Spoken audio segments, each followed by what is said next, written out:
As parábolas do Messias são uma incógnita para muitos que não as conseguem compreender corretamente. Até mesmo os discípulos muitas das vezes não compreendiam as palavras ditas pelo Mestre. Elas foram uma forma do Messias ensinar àquele povo, o qual tinha o seu entendimento totalmente cegado e obscurecido, devido às suas más obras, e da influência do seu falso Deus com suas leis de pecado. Os judeus, além de não compreenderem o ensino da verdade, ainda por cima zombavam e insultavam o Mestre, eis a razão do porquê ele ter dito muitas coisas em parábolas, a fim deles ouvirem e não entenderem, pois somente os filhos do Pai podiam entender a sua linguagem. Usando de exemplos da vida cotidiana e linguagem simbólica, o Mestre ensinou sua palavra nas seguintes parábolas.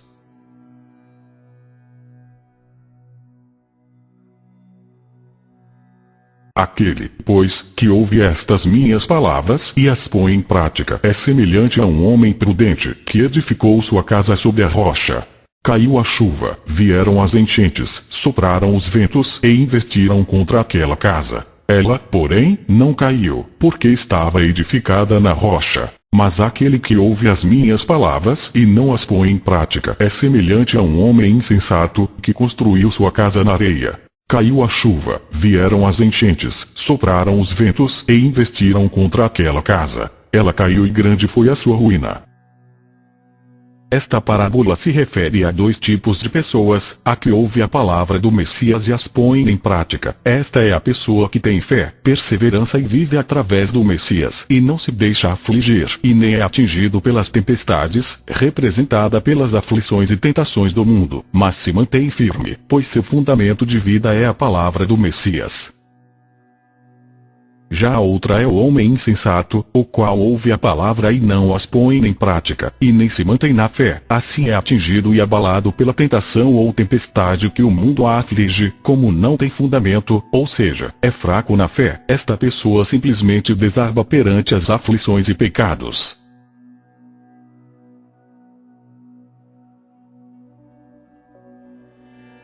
A quem hei de comparar esta geração, é semelhante a meninos sentados nas praças, que gritam aos seus companheiros: tocamos a flauta e não dançais, cantamos uma lamentação e não chorais. João veio, ele não bebia e não comia, e disseram: ele está possesso de um demônio. O filho do pai vem, come e bebe, e dizem: é um comilão e beberrão, amigo dos publicanos e dos devassos. Mas a sabedoria foi justificada por seus filhos. Nesta parábola o Messias fez menção direta aos judeus daquela época, os comparando a crianças inertes, que rejeitam qualquer tipo de brincadeira. Os meninos queriam brincar com seus companheiros, mas estes, devido à sua frieza e desprezo, nem sequer querem brincar com eles. Assim foi aquela geração, a qual nunca estava satisfeita com nada, nem no lamento nem na alegria, incrédula e sem sentimentos. Simplesmente não choraram, nem se arrependeram perante as lamentações de João Batista, e nem se alegraram perante os milagres e a palavra de vida do Messias.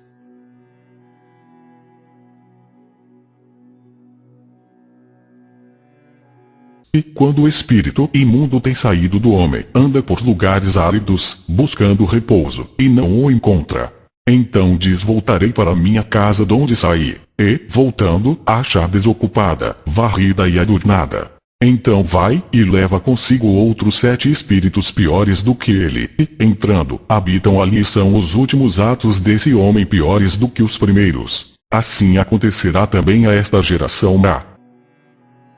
Outra parábola que se refere diretamente aos judeus. Aquela geração má representa o homem em sua casa, Israel, o qual estava com espírito imundo, domínio de Satanás. Porém o Messias varreu e adornou a casa de Israel com sua palavra em milagres. Mas os judeus não creram nele. Por isso os demônios voltaram ainda com mais força, pois agora os judeus estariam com mais culpa ainda de seus pecados, pois além de rejeitarem o Messias, ainda o condenaram à morte, tornando seus atos ainda piores do que os anteriores.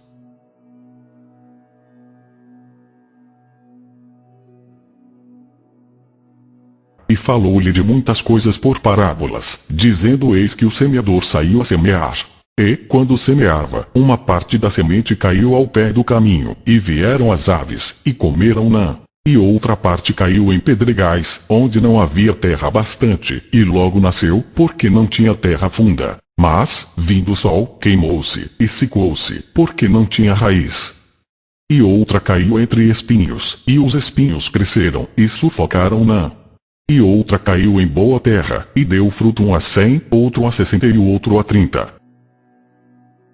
Esta parábola foi explicada pelo Messias aos discípulos, e ela se refere aos tipos de pessoas que ouvem sua palavra, representada pela semente, e a forma com que esta semente cresce e frutifica.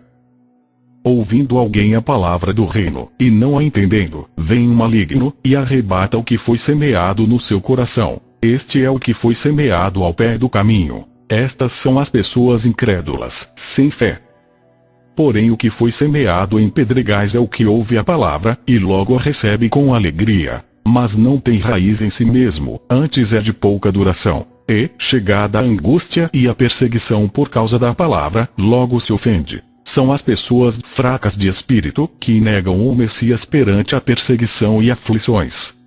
E o que foi semeado entre espinhos é o que ouve a palavra, mas os cuidados deste mundo, e a sedução das riquezas, sufocam a palavra, e fica infrutífera. São as pessoas gananciosas e vaidosas, não suportam renunciar ao mundo, mas antes o amam, preferem ele com suas riquezas e prazeres do que o reino do Pai. Mas o que foi semeado em boa terra é o que ouve e compreende a palavra, e dá fruto, e um produz 100, outro 60, e outro 30. Estas são as pessoas que têm fé e colocam as palavras do Messias em prática, a fazendo frutificar por meio do ensino e amor ao próximo.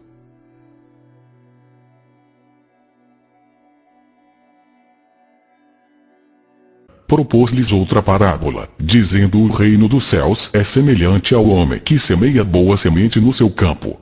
Mas, dormindo os homens, veio o seu inimigo, e semeou o joio no meio do trigo, e retirou-se.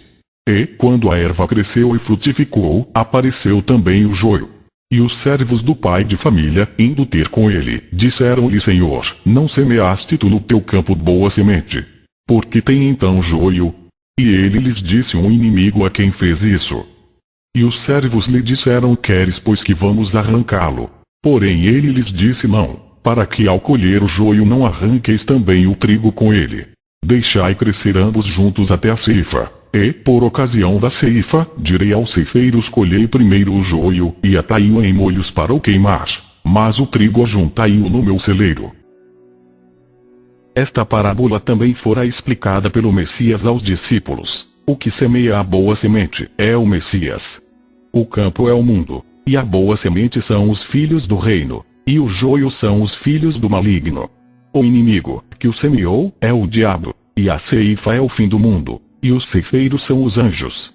Assim como o joio é colhido e queimado no fogo, assim será na consumação deste mundo. Mandará o Filho do Pai os seus anjos, e eles colherão do seu reino tudo que causa escândalo, e os que cometem iniquidade. E lançá-los-ão na fornalha de fogo. Ali haverá pranto e ranger de dentes. Então os justos resplandecerão como o sol, no reino de seu Pai.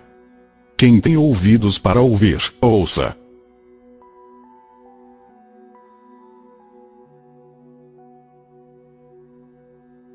Outra parábola lhes propôs, dizendo: o reino dos céus é semelhante ao grão de mostarda que o homem, pegando dele, semeou no seu campo.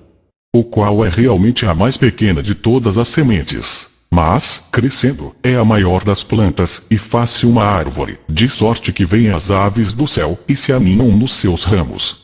Outra parábola lhes disse: o reino dos céus é semelhante ao fermento que uma mulher toma, e introduz em 3 medidas de farinha, até que tudo esteja levedado. Esta parábola faz referência ao ensino da palavra, que assim como o grão de mostarda no começo se mostra pequeno, somente com o Messias ensinando, mas que foi crescendo, se multiplicando e sendo ensinado até atingir todos os cantos da terra, assim como o fermento que se multiplica na massa, assim foi a palavra que foi se multiplicando e crescendo entre as nações.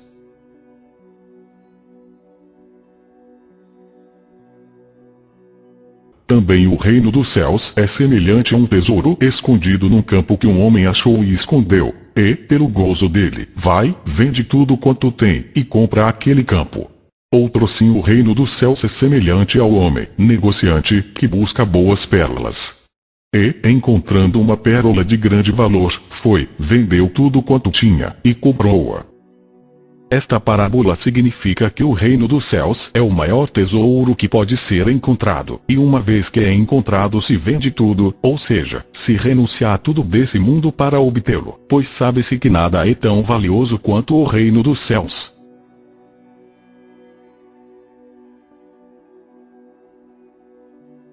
Por isso o reino dos céus pode comparar-se a um certo rei que quis fazer contas com os seus servos. E, começando a fazer contas, foi-lhe apresentado um que lhe devia 10.000 talentos. E, não tendo ele com que pagar, o seu senhor mandou que ele, e sua mulher e seus filhos fossem vendidos, com tudo quanto tinha, para que a dívida se lhe pagasse. Então aquele servo, prostrando-se, o reverenciava, dizendo: Senhor, sê generoso para comigo, e tudo te pagarei. Então o senhor daquele servo, movido de íntima compaixão, soltou e perdoou-lhe a dívida. Saindo, porém, aquele servo encontrou um dos seus conservos, que lhe devia 100 dinheiros, e, lançando mão dele, sufocava-o, dizendo: Paga-me o que me deves.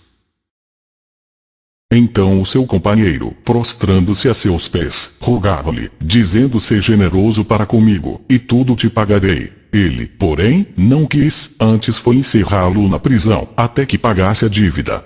Vendo, pois, os seus conservos o que acontecia, contristaram-se muito, e foram declarar ao seu senhor tudo o que se passara. Então o seu senhor, chamando-o à sua presença, disse-lhe: Servo malvado, perdoei-te toda aquela dívida, porque me suplicaste. Não devias tu igualmente ter compaixão do teu companheiro, como eu também tive misericórdia de ti?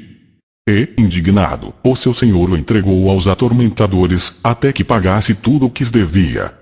Assim vos fará também meu Pai Celestial, se do coração não perdoardes, cada um a seu irmão, as suas ofensas. Esta parábola nos ensina que devemos perdoar ao nosso próximo, assim como nosso Pai nos perdoa. Devemos ser misericordiosos assim como Ele é. Veja que na parábola o servo teve sua alta dívida perdoada pelo rei, porém o servo não demonstrou a mesma compaixão que seu rei. Mesmo seu conservo, devendo uma quantia ínfima em relação à sua dívida com o rei, ele sem compaixão bateu e meteu seu conservo na cadeia, provando não ter nenhuma misericórdia com seu irmão menor. Devemos, pois, ser misericordiosos com nosso próximo, assim como o Pai é conosco. Assim como temos faltas perante o Pai e o mesmo nos perdoa, assim devemos perdoar as faltas do nosso próximo.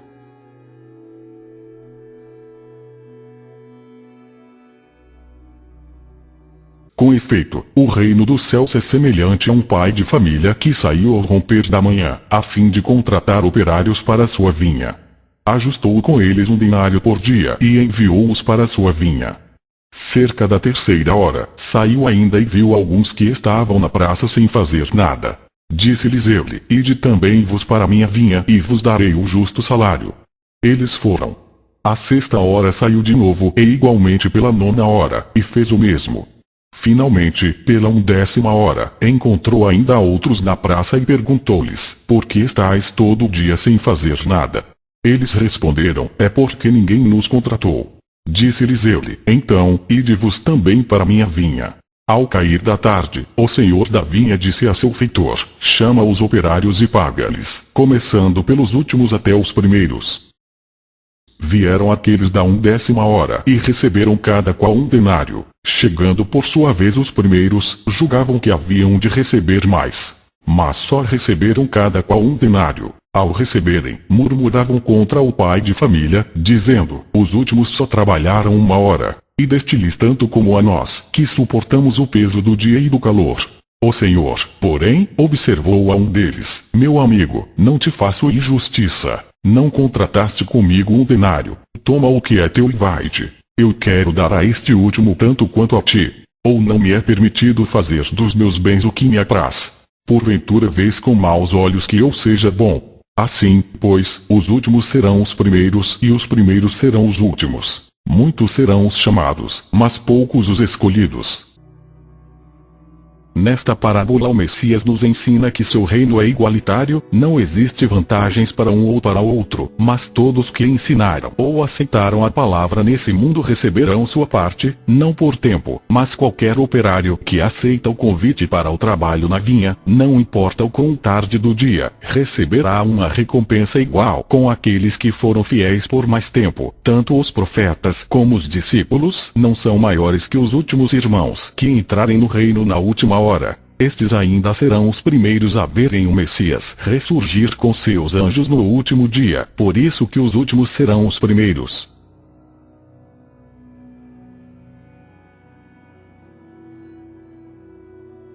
Que vos parece? Um homem tinha 2 filhos. Dirigindo-se ao primeiro, disse-lhe: Meu filho, vai trabalhar hoje na vinha. Respondeu ele: Não quero. Mas, em seguida, tocado de arrependimento, foi.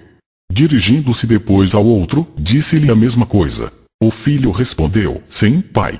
Mas não foi. Qual dos 2 fez a vontade do pai? O primeiro, responderam-lhe. E o Messias disse-lhes: Em verdade vos digo, os publicanos e as meretrizes vos precedem no reino do Pai. Nesta parábola o primeiro filho representa todas as pessoas que a princípio estavam em pecado, mas que conhecendo a palavra, se arrependeram de seus pecados. Convertidos à verdade, eles buscam fazer a vontade do Pai. Já o outro filho representa todos aqueles que se dizem do Pai, mas não fazem sua vontade, só o são da boca para fora, não amam ao próximo, não estão na verdade, assim como os religiosos que se julgam santos e da verdade, mas não fazem o que o Pai ordenou, antes são hipócritas.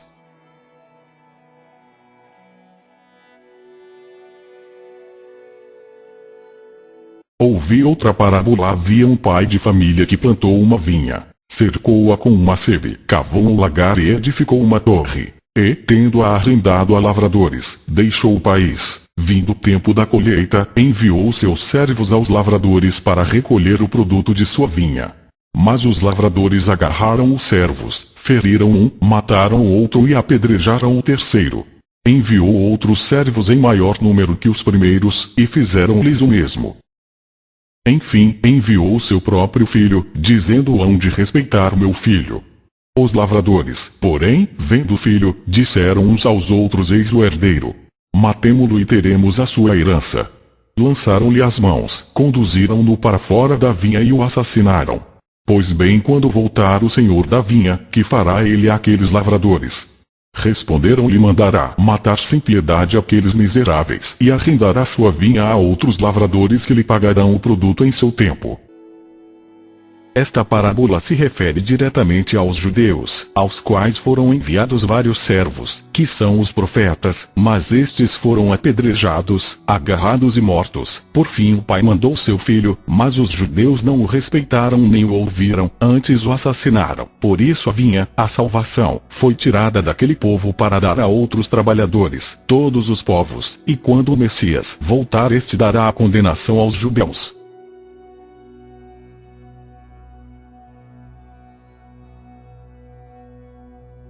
O reino dos céus é semelhante a um certo rei que celebrou as bodas de seu filho, e enviou os seus servos a chamar os convidados para as bodas, e esses não quiseram vir.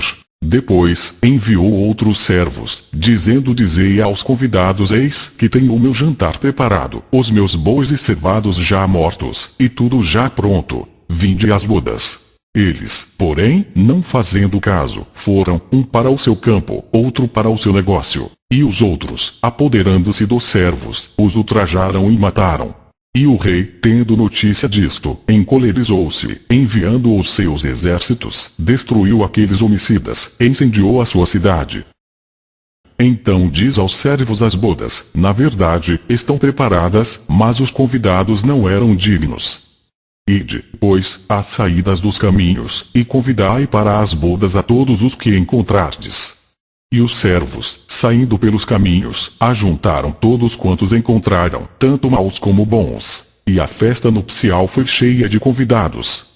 E o rei, entrando para ver os convidados, viu ali um homem que não estava trajado com veste de núpcias. E disse-lhe: amigo, como entraste aqui, não tendo veste nupcial? E ele emudeceu. Disse, então, o rei aos servos: amarrai-o de pés e mãos, levai-o, e lançai-o nas trevas exteriores. Ali haverá pranto e ranger de dentes. Porque muitos são chamados, mas poucos escolhidos. Outra parábola referente aos judeus. Nesta o Messias deixa claro que os mesmos foram convidados para a bodas, mas não eram dignos. Além de ignorarem o convite, ainda mataram e ultrajaram os servos enviados para convidá-los. Assim o convite é direcionado aos demais povos da terra, representados por todos os tipos de convidados nas bodas. No final o Messias deixa claro que ninguém entrará sem o convite e a veste nupcial, fazendo referência ao povo judeu, o qual se julga povo eleito de Deus e portanto pensam que estão salvos. Estes serão lançados fora, pois só entrará nas bodas quem tiver a veste nupcial, que é a palavra do Messias.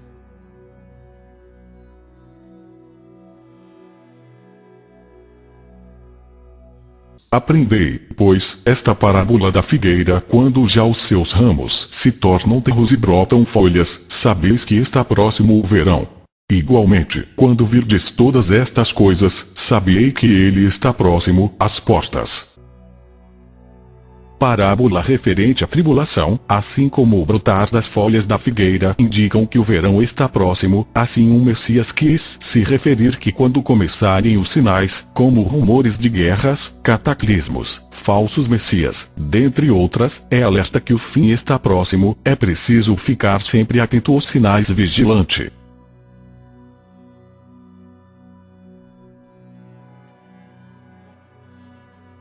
Então o reino dos céus será semelhante a 10 virgens que, tomando as suas lâmpadas, saíram ao encontro do esposo.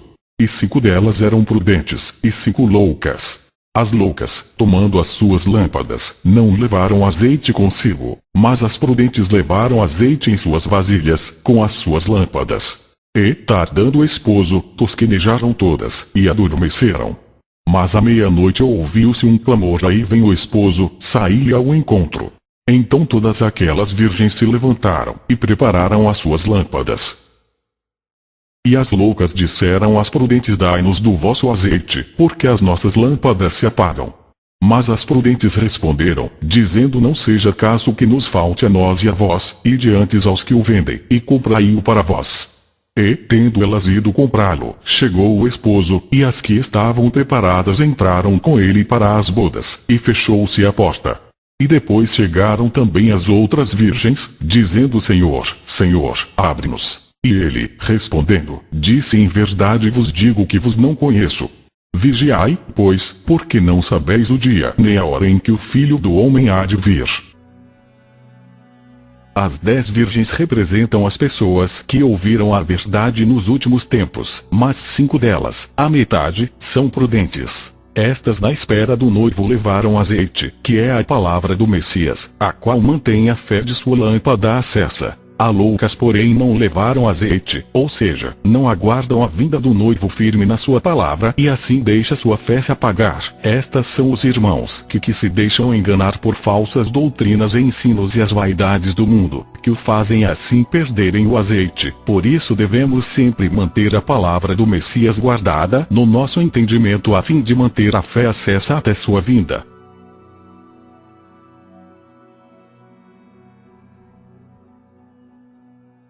Porque isto é também como um homem que, partindo para fora da terra, chamou os seus servos, e entregou-lhes os seus bens. E a um deu 5 talentos, e a outro 2, e a outro 1, a cada um segundo a sua capacidade, e ausentou-se logo para longe. E, tendo ele partido, o que recebera 5 talentos negociou com eles, e granjeou outros 5 talentos. Da mesma sorte, o que recebera 2, granjeou também outros 2.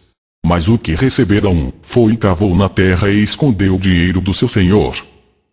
E muito tempo depois veio o senhor daqueles servos, e fez contas com eles. Então aproximou-se o que recebera 5 talentos, e trouxe-lhe outros 5 talentos, dizendo: Senhor, entregaste-me 5 talentos. Eis aqui outros 5 talentos que granjeei com eles. E o seu senhor lhe disse: bem está, servo bom e fiel. Sobre o pouco foste fiel, sobre muito te colocarei. Entra no gozo do teu senhor. E, chegando também o que tinha recebido 2 talentos, disse: Senhor, entregaste-me 2 talentos. eis que com eles granjeei outros 2 talentos. Disse-lhe o seu senhor: bem está, bom e fiel servo. Sobre o pouco foste fiel, sobre muito te colocarei. Entra no gozo do teu senhor. Mas, chegando também o que recebera 1 talento, disse: Senhor, eu conhecia-te, que és um homem duro, que ceifas onde não semeaste e ajuntas onde não espalhaste. E, atemorizado, escondi na terra o teu talento. Aqui tens o que é teu. Respondendo, porém, o seu senhor, disse-lhe: mau e negligente servo. Sabiás que ceifo onde não semeei e ajunto onde não espalhei. Devias então ter dado o meu dinheiro aos banqueiros e, quando eu viesse, receberia o meu com os juros. Tirai-lhe, pois, o talento, e dai-o ao que tens 10 talentos, porque a qualquer que tiver será dado, e terá em abundância. Mas ao que não tiver, até o que tem ser-lhe-á tirado. Lançai, pois, o servo inútil nas trevas exteriores. Ali haverá pranto e ranger de dentes. Nesta parábola o Messias nos alerta para não sermos egoístas. Nela o talento representa o conhecimento da palavra que é dada a cada pessoa de acordo com sua vocação e fé. Algumas conseguem ensinar a várias pessoas, fazer caridades, sempre colocam a palavra em prática, fazendo assim o talento, ou seja, a palavra multiplicar. Já outras conseguem ensinar a palavra dentro de suas possibilidades, também fazendo a palavra multiplicar, mas as egoístas recebem a palavra mas a tomam para si, não ensinam a verdade, ficam caladas perante as mentiras e enganos do mundo, não auxiliam o próximo, apenas observam e ficam inativas em tudo. Esta é o servo inútil, o qual não se esforça para agradar a seu mestre nem fazer seu ensino multiplicar. No meio religioso essa parábola é erroneamente interpretada se referindo aos talentos como se fossem bens materiais, oportunidades, posição social ou de trabalho, é até mesmo para se referir a virtudes dos líderes religiosos, que a multiplicação dos talentos é em razão do sucesso pessoal, a capacidade de prosperar, o que é uma interpretação totalmente errônea, sendo que o próprio mestre nos ensinou diversas vezes a renunciar a tudo desse mundo, principalmente as riquezas e vaidade. Então, como ele mesmo ensinara, é uma parábola para incentivar a prosperidade material. Os líderes religiosos ensinam dessa forma para que assim sua denominação tenha muito mais pessoas de sucesso e prósperas, e assim possam lucrar mais com dízimos e ofertas. É por isso que eles também ensinam que se deve honrar a Deus pelos talentos recebidos, e essa honra vem na forma dos dízimos e ofertas.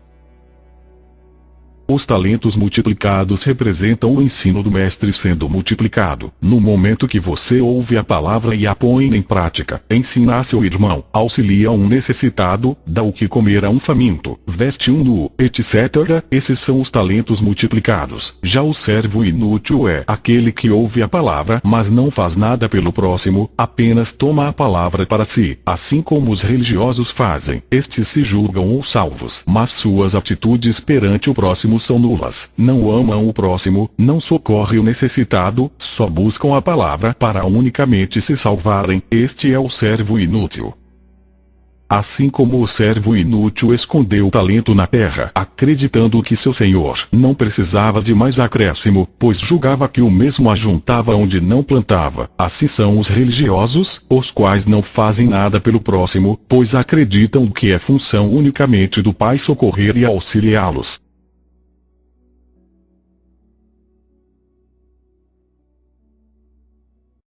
E disse-lhes também uma parábola: ninguém deita um pedaço de uma roupa nova para a cozer em roupa velha, pois romperá a nova e o remendo não condiz com a velha. E ninguém deita vinho novo em odres velhos. De outra sorte o vinho novo romperá os odres, e entornar-se-á o vinho, e os odres se estragarão. Mas o vinho novo deve deitar-se em odres novos, e ambos juntamente se conservarão. E ninguém tendo bebido o velho quer logo o novo, porque diz: melhor é o velho.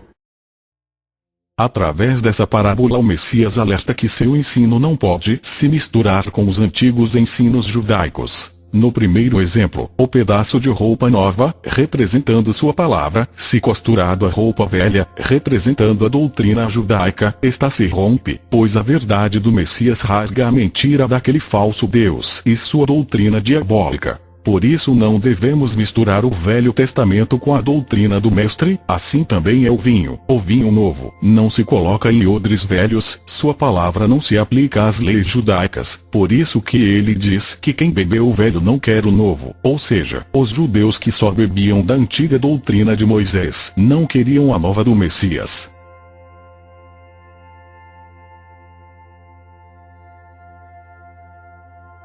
E, respondendo o Messias, disse: descia um homem de Jerusalém para Jericó, e caiu nas mãos dos salteadores, os quais o despojaram, e espantando-o, se retiraram, deixando-o meio morto.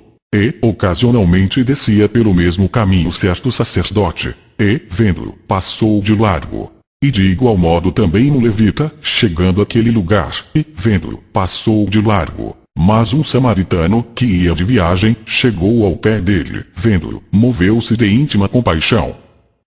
E, aproximando-se, atou-lhe as feridas, deitando-lhes azeite e vinho. E, pondo sobre o seu animal, levou-o para uma estalagem, e cuidou dele. E, partindo no outro dia, tirou 2 dinheiros, e deu-os ao hospedeiro, e disse-lhe: cuida dele. E tudo o que demais gastares eu te pagarei quando voltar. Qual, pois, destes 3 te parece que foi o próximo daquele que caiu nas mãos dos salteadores? E ele disse: o que usou de misericórdia para com ele. Disse, pois, o mestre: vai, e faze da mesma maneira. Através dessa parábola o mestre nos ensina que devemos usar de misericórdia com nosso próximo. Para isso ele usa do exemplo de 3 homens. O primeiro, um sacerdote, conhecedor de toda a lei, mas que vendo seu próximo em aflição se nega a ajudar. O segundo homem é um levita, que assim como o sacerdote, é um homem de Deus perante os olhos dos judeus, mas este também não teve compaixão e se desviou do necessitado. Por último, o samaritano, que aos olhos dos judeus era um povo inferior e pecador, mas este, diferente dos outros, prestou socorro e auxílio ao necessitado. Assim o Messias nos ensina que o que importa é o ato de amor e misericórdia com o próximo, independentemente de quem seja.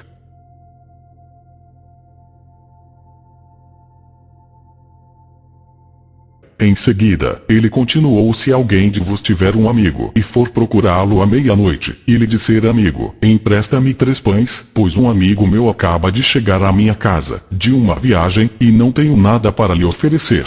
E se ele responder lá de dentro: não me incomodes, a porta já está fechada, meus filhos e eu estamos deitados, não posso levantar-me para te dar os pães. Eu vos digo, no caso de não se levantar para lhe dar os pães por ser seu amigo, certamente por causa da sua importunação, se levantará e lhe dará quantos pães necessitar.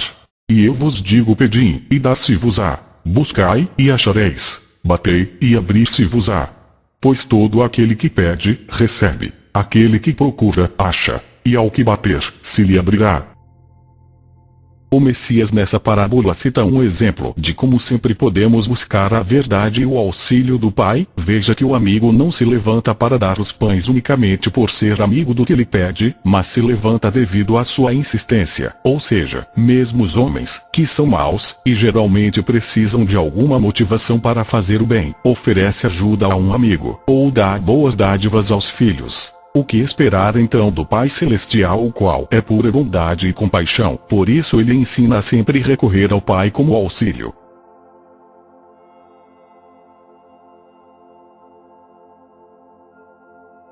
E propôs-lhe esta parábola: havia um homem rico cujos campos produziam muito, e ele refletia consigo: o que farei? Porque não tenho onde recolher a minha colheita. Disse então ele: farei o seguinte: derrubarei os meus celeiros e construirei maiores. Neles recolherei toda a minha colheita e os meus bens. E direi à minha alma: ó minha alma, tens muitos bens em depósito para muitíssimos anos. Descansa, come, bebe e regala-te. O Altíssimo, porém, lhe disse: insensato, nesta noite ainda exigirão de ti a tua alma. E as coisas que ajuntaste, de quem serão? Assim acontece ao homem que entesoura para si mesmo e não é rico para com o Pai. A parábola do rico insensato fala sobre a tolice em se preocupar demasiadamente com os bens do mundo, visto que a própria vida é o mais importante. O homem da parábola se achou tão seguro pelos bens que tinha juntado, que esqueceu que sua vida estava além daquilo. Este entesourou para si, só buscava conforto e comodidade, colocou toda a sua esperança na riqueza, ao ponto de dizer para sua própria vida: alegra-te e descanse, pois acreditava que sua vida se baseava apenas nas riquezas. Assim como todo aquele que busca somente entesourar bens para si, acredita que tudo se compra ou se resolve através do dinheiro. Por isso devemos ser ricos aos olhos do Pai e não perante os homens nesse mundo, pois tudo nesse mundo passa, e toda riqueza e tesouro ficará aqui para ser roubado ou devorado, mas o verdadeiro tesouro do Pai dura eternamente.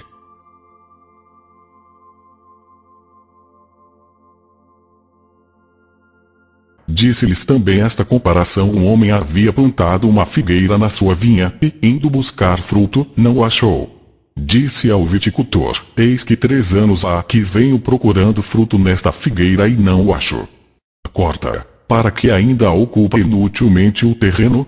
Mas o viticultor respondeu: Senhor, deixa ainda este ano, eu lhe cavarei em redor e lhe deitarei adubo. Talvez depois disto dê frutos. Caso contrário, cortá-las. Esta parábola se refere a todo aquele que não frutifica através de boas ações, assim como os judeus, que são representados pela figueira estéril. Mesmo com o Messias adubando com sua palavra, eles não foram capazes de dar bons frutos, são estéreis, e, portanto, devem ser cortados, assim como todo aquele que ouve a palavra, mas não frutifica.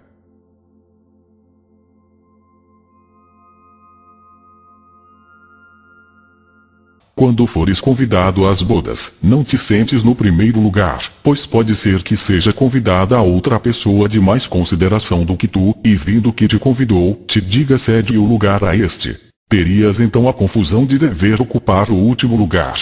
Mas, quando fores convidado, vai tomar o último lugar, para que, quando vier o que te convidou, te diga: amigo, passa mais para cima. Então serás honrado na presença de todos os convivas.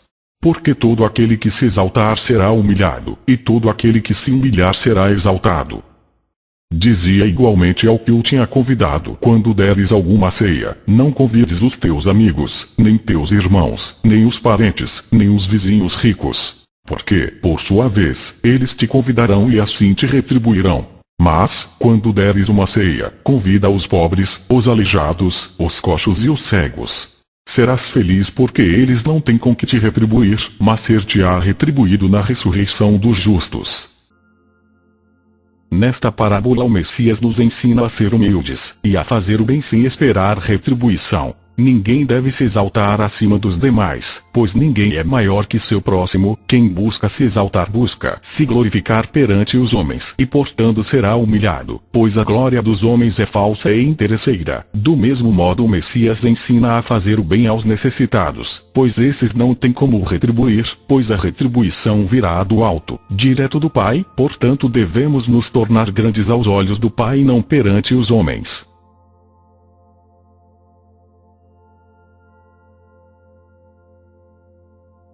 Respondeu-lhe o Messias: um homem deu uma grande ceia e convidou muitas pessoas, e à hora da ceia, enviou seu servo para dizer aos convidados: vinde, tudo já está preparado. Mas todos, um a um, começaram a escusar-se. Disse-lhe o primeiro: comprei um terreno e preciso sair para vê-lo. Rogo-te, me diz por escusado. Disse outro: comprei 5 juntas de bois e vou experimentá-las. Rogo-te, me diz por escusado. Disse também um outro: casei-me e por isso não posso ir. Voltou o servo e referiu isto a seu senhor. Então, irado, o pai de família disse a seu servo: sai, sem demora, pelas praças e pelas ruas da cidade, e introduz aqui os pobres, os aleijados, os cegos e os coxos. Disse o servo: Senhor, está feito como ordenaste e ainda há lugar. O Senhor ordenou: sai pelos caminhos e atalhos e obriga todos a entrar, para que se encha a minha casa. Pois vos digo, nenhum daqueles homens, que foram convidados, provará a minha ceia. Parábola referente aos judeus, os quais foram convidados pelo Messias, mas esses desprezaram seu convite. Sendo assim, o Pai convidou todos os tipos de pessoas de todos os povos da terra para sua ceia, e ordenou que nenhum daqueles que foram convidados provará de sua ceia. Assim o povo judeu ficará de fora do reino, enquanto todos a que eles julgavam de pecadores e inferiores entrarão no reino.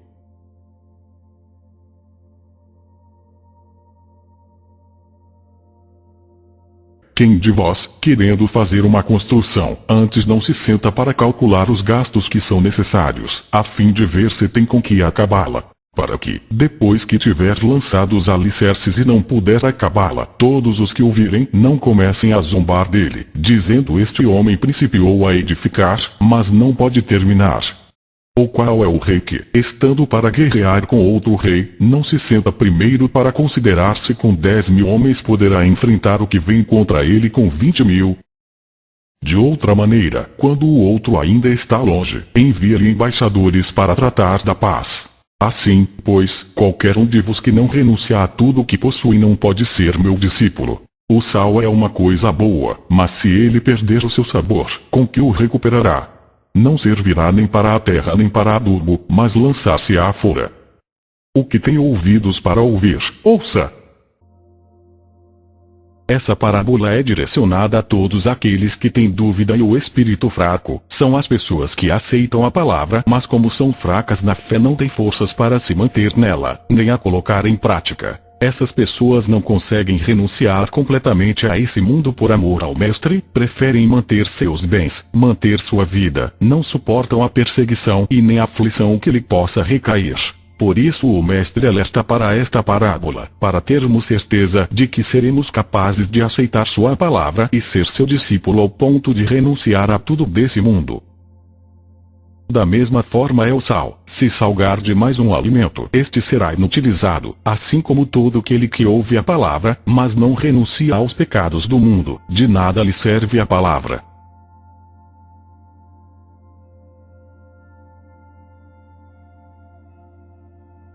Então lhes propôs a seguinte parábola: quem de vos que, tendo 100 ovelhas e perdendo uma delas, não deixa as 99 no deserto e vai em busca da que se perdeu, até encontrá-la? E depois de encontrá-la, a põe nos ombros, cheio de júbilo, e, voltando para casa, reúne os amigos e vizinhos, dizendo-lhes: regozijai-vos comigo, achei a minha ovelha que se havia perdido. Digo-vos que assim haverá maior júbilo no céu por um só pecador que fizer penitência do que por 99 justos que não necessitam de arrependimento. Ou qual é a mulher que, tendo 10 dracmas e perdendo uma delas, não acende a lâmpada, varre a casa e a busca diligentemente, até encontrá-la? E tendo-a encontrado, reúne as amigas e vizinhas, dizendo: regozijai-vos comigo, achei a dracma que tinha perdido. Digo-vos que haverá júbilo entre os anjos do Pai por um só pecador que se arrependa. Esta parábola se refere a todos aqueles que renunciaram a seus pecados e aceitaram a salvação. Por isso o Messias compara a alegria de alguém de ter encontrado uma ovelha ou dinheiro perdido, como a alegria do Pai e dos anjos por mais um irmão ter entrado para a família do reino. Tanto esta parábola como a do filho pródigo, o Messias nos convida ao arrependimento, que todo aquele que renunciar a seus pecados e aceitar o Pai, este o acolherá de braços abertos, e será motivo de festa nos céus. O Pai sempre acolhe seus filhos arrependidos, pois Ele é o Pai da misericórdia. No meio religioso, a parábola do filho pródigo é interpretada se referindo aos fiéis de suas denominações que saem, mas depois voltam para as mesmas, ou as pessoas que se convertem à sua denominação, o que é totalmente errôneo. O rebanho do Mestre é único e não está no meio religioso, o qual é dividido entre si por meio de dezenas de milhares de denominações. Ela se refere aos pecadores que aceitam o Messias e o Pai, e não uma placa religiosa.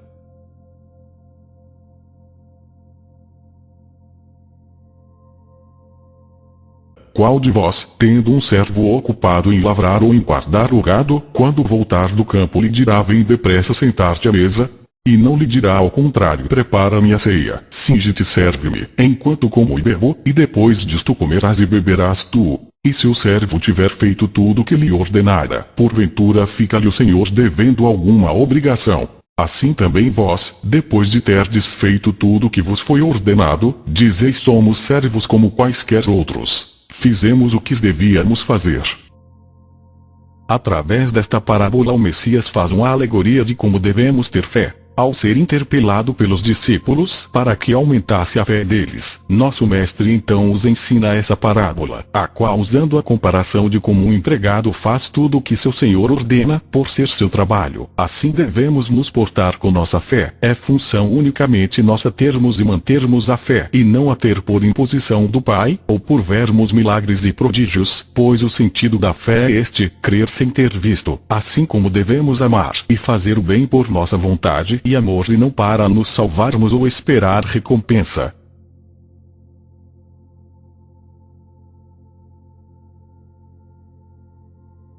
Propôs uma parábola para mostrar que é necessário orar sempre, sem jamais deixar de fazê-lo. Havia em certa cidade um juiz que não temia o Pai, nem respeitava pessoa alguma. Na mesma cidade vivia também uma viúva que vinha com frequência à sua presença para dizer-lhe: faze-me justiça contra o meu adversário. Ele, porém, por muito tempo não o quis. Por fim, refletiu consigo: eu não temo ao Pai nem respeito os homens. Todavia, porque esta viúva me importuna, far-lhe-ei justiça, senão ela não cessará de me molestar. Prosseguiu, e o Messias: ouvis o que diz este juiz injusto. Por acaso não fará o Pai justiça aos seus escolhidos, que estão clamando por ele dia e noite? Porventura tardará em socorrê-los? Digo-vos que em breve lhes fará justiça. Mas, quando vier o Filho do Homem, acaso achará fé sobre a terra? Nesta parábola o Messias usa para exemplificar a benevolência do Pai. Ele ensina que mesmo um juiz, sendo mau, consegue fazer justiça, devido à insistência com que a viúva o procurava. Sendo assim, se este juiz mau consegue atender a quem insiste, o que fará o Pai com seus eleitos, o qual é o Rei da benevolência, bastando apenas orar e pedir a ele sem cessar, sempre mantendo-se firme na fé.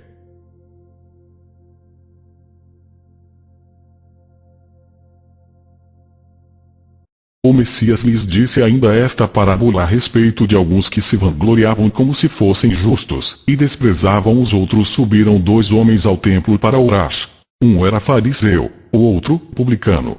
O fariseu, em pé, orava no seu interior desta forma: graças te dou, ó Deus, que não sou como os demais homens ladrões, injustos e adúlteros, nem como o publicano que está ali. Jejuo 2 vezes na semana e pago o dízimo de todos os meus lucros. O publicano, porém, mantendo-se à distância, não ousava sequer levantar os olhos ao céu, mas batia no peito, dizendo: ó Deus, tem piedade de mim, que sou pecador. Digo-vos, este voltou para casa justificado, e não o outro. Pois todo o que se exaltar será humilhado, e quem se humilhar será exaltado. Mais uma parábola que nos ensina a sermos humildes e nunca nos exaltarmos acima do próximo, assim como os fariseus gostavam de se vangloriarem por se considerarem homens da lei. Assim são os religiosos da atualidade, os quais se exaltam como suas bíblias no braço, julgando e apontando o dedo para seu próximo. Estes, cheios de vanglória, não reconhecem seus próprios pecados, mas na insensatez de seu orgulho se julgam santas e salvas. Já o humilde reconhece seu pecado e fragilidade perante o Pai, por isso esses serão exaltados, enquanto os que se exaltam como santos serão humilhados. E assim o Messias falou por parábolas a fim de cumprir o que fora dito pelo profeta. Eis porque lhes falo em parábolas, para que, vendo, não vejam, e, ouvindo, não ouçam nem compreendam. Assim se cumpre para eles o que foi dito pelo profeta Isaías: ouvireis com vossos ouvidos e não entendereis, olhareis com vossos olhos e não vereis, porque o coração deste povo se endureceu, taparam os seus ouvidos e fecharam os seus olhos, para que seus olhos não vejam e seus ouvidos não ouçam, nem seu coração compreenda, para que não se convertam e eu os cure. Mas, quanto a vós, bem-aventurados os vossos olhos, porque verem. Ditosos os vossos ouvidos, porque ouvem. Mesmo o ensino do mestre, sendo simples, para os judeus era um fardo incompreensível, já que os mesmos não eram do Pai, e, portanto, não possuíam o amor a que é necessário para abrir o seu entendimento. Cegos pela maldade e leis de pecado do seu falso Deus, eles não poderiam aceitar a verdade a que o mestre veio revelar. Quem é do Pai ouve e entende suas palavras, quem não é não as pode compreender, antes para ele são loucura. Assim como essas mesmas parábolas foram direcionadas aos judeus daquela época, as mesmas se aplicam aos religiosos do presente, os quais cegos de entendimento nem sequer entendem as palavras do Mestre, mas somente as falsas palavras e ensinos de seus líderes religiosos. Eis porque do Messias ter falado em parábolas, para que as mesmas servissem de instrução até os dias atuais, a fim de abrir nosso entendimento e de revelar quem são os do Pai e quem não são. Tudo isto disse o Messias à multidão em forma de parábola. De outro modo não lhe falava, para que se cumprisse a profecia: abrirei a boca para ensinar em parábolas, revelarei coisas ocultas desde a criação.